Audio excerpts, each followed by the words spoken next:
But I mean, speaking about South Africa, you've described South Africa as a person, and if we had to look at, South Africa as a person, South Africa is going through trauma, right? And they haven't dealt with that trauma, which is now obviously coming to light.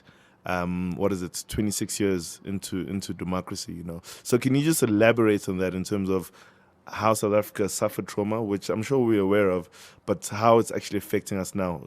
PTSD, for example. Yeah, I mean, so look, I mean, I don't proclaim to know South Africa better than anyone else. Mm. I arrived in South Africa almost 20 years ago now, and South Africa has been very kind to me. Mm. So before anybody starts asking for my residential status, too late. I already got a passport, so can't kick me out. But on a serious note, I mean, it's a lovely country, but it's got a lot of issues. So like we say, if you had to look at South Africa as a person, it would have suffered extreme levels of trauma and abuse in its early childhood. Mm. It would have sustained a level of absolute violence to its spirit and to its physical body and to its mental state. Mm. That very few people or countries can emerge from and just be cool. Like it's tough. It's what happened to South Africa over a long period of time. And we must remember that we don't just count apartheid. You count what came before apartheid. 1910 is when South Africa became a union, right? Apartheid only started getting ratified in the middle of the century, but in 1910, already separated from Britain, and already society was apartheid-like. They only then just had to take the steps to put it into law. So we're talking about more than 100 years in reality of what apartheid was after official colonialism, right? So by the time they're putting in Land Acts in 1913 and all these Separate Amenities Acts and all these things, like it's hectic, right?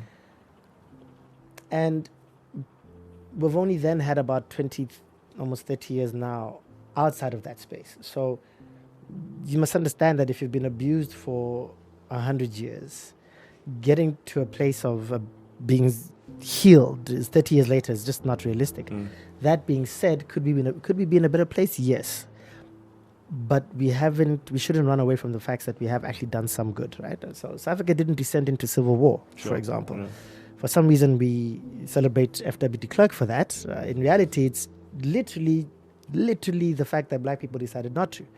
With a ratio of 1 to 10, that's not even a civil war. That's genocide, right? So, we have to accept that South Africa has tried as a person to kind of move on. But with such a traumatic beginning, if you had to look at South Africa as a person today, you'd probably look at them in many different ways. You'd analyze their mental state, which I said is obviously traumatized.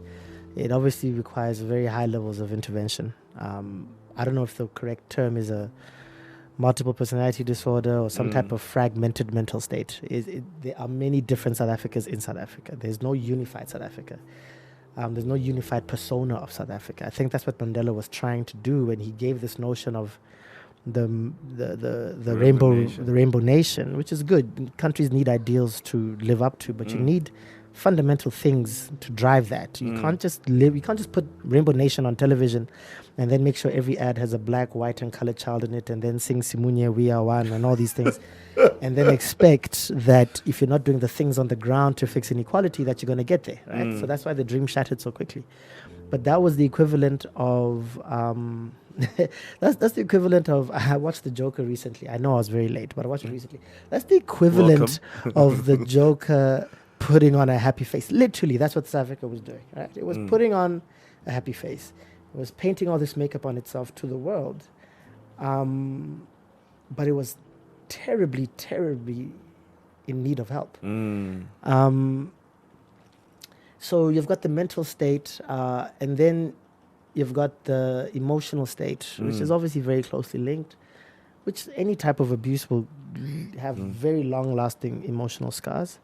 But then unfortunately, you also have physical problems with the country. When I speak physical, I mean the structural issues of just economic inequality, a terrible economy at the moment. And sorry, just before we get into that, because that was actually going to be my second question from there, just to go back to South Africa quickly in terms of its mental state, with the whole Rainbow Nation, black, colored, whites, Indian, Chinese, etc. Do you feel like South Africa has multiple personalities, which is contributing to us not really having one identity? Yeah, I mean, so here's the thing, right? And I'll just finish on the point about the economics before, because when you talk about a human being, right?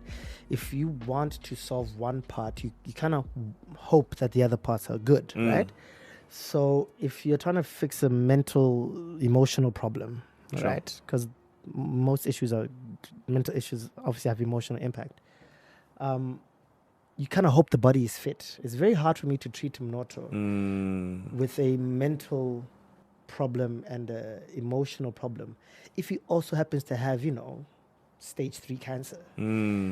It's just very difficult to do. You need a foundation to work off, and that's why I mentioned that physical bit, because if they wheeled South Africa into the emergency room somewhere and I was the residing doctor, or whatever the term is, within 10 minutes I'd know this person needs to go and have lots of operations because the body's not working, the lungs are failing, okay?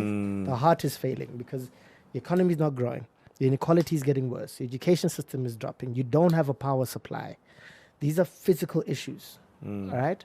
But then, while talking to this person, I might also want to send them to a very good psychologist or, therapist, because there's also a lot of deep issues in the mental emotional space. And so where do you start? Right? And that's what I'm saying. If you wanted to kind of fix the history of South Africa and the impact that it has on today, the violence we see in our society and the inequality, you would hope you had an economy that was working. But it's tough to do both. So, but yeah.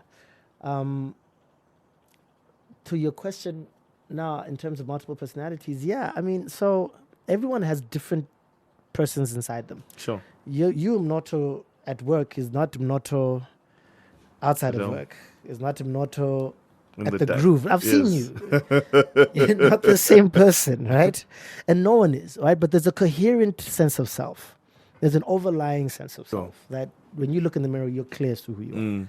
All right? And then you have different versions. I mean, your parents, there's a motto for your parents, there's a motto for your wife, there's a motto for people you like, a motto for people you don't like. And every nation has that too. Every nation has subsets of itself. But there's overarching ideas and overarching values that unite all these people. South Africa is diverse, and it really is diverse. It's not the most diverse, but it is very diverse. But what is the overarching idea that unites you? Okay? Many countries have much bigger populations, many more tribes, many more ethnic groups. But they know what they stand for. Sure. They have a value system that permeates all of society. And it's not easy to do these things. It's not easy to build these things. You need, we've talked a lot about Noam Chomsky, and he speaks about the structures of society that are required to build identity. Which are? Don't test me now. It's been a while. Well, the ones you can name. But you can just think about them, right? So obviously you need an education system that lives up to a higher ideal of the country, right? But you first need that idea. And that's what I'm saying. The Rainbow Nation was such a good one. But it wasn't backed up by all the fundamental things, right? So you would want a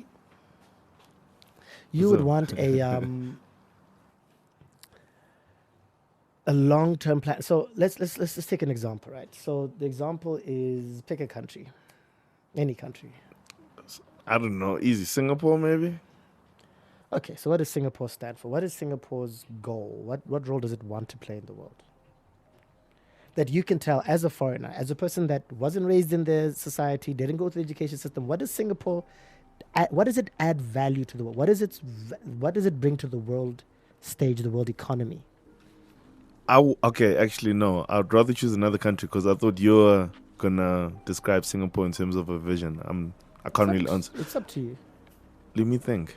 Pick one that most people can easily tell from the outside. Yeah, Japan then, and I think what Japan stands for is right now, efficiency, you know. Okay, efficiency. Yeah. We make shit best. Yeah. Better than anyone else. Okay, cool.